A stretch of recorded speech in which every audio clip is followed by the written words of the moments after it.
Malzemeler: eski lehim makinesinin kasası,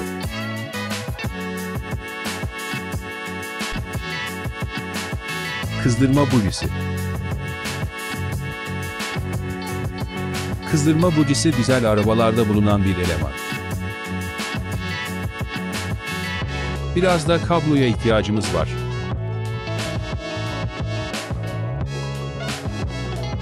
Bujiye 12 volt veriyoruz.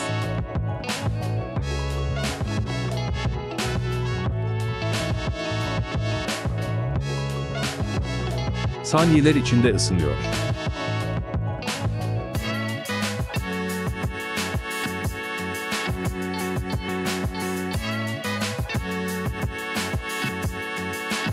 Eski kablodan kurtuluyoruz.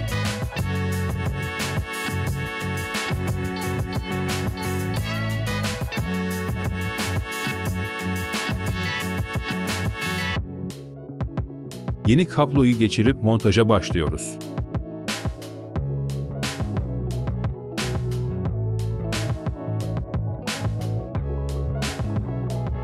Artı bağlantısını yapıp izole ediyoruz.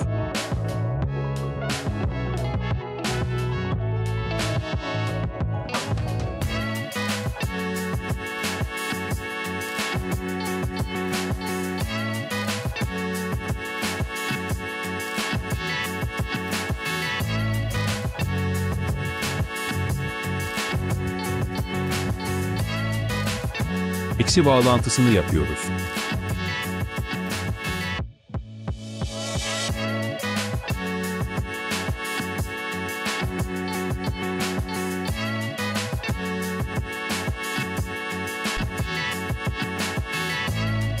Bujiyi havyanın üzerine monte ediyoruz.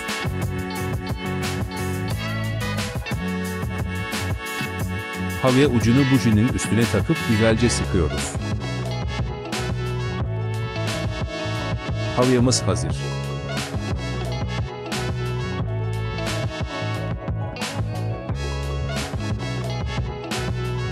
Enerjiyi verip havyamızı deneyelim.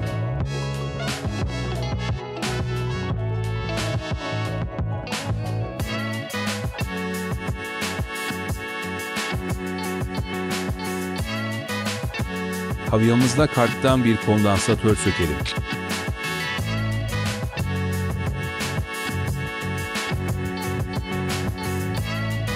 İşte bu kadar kolay.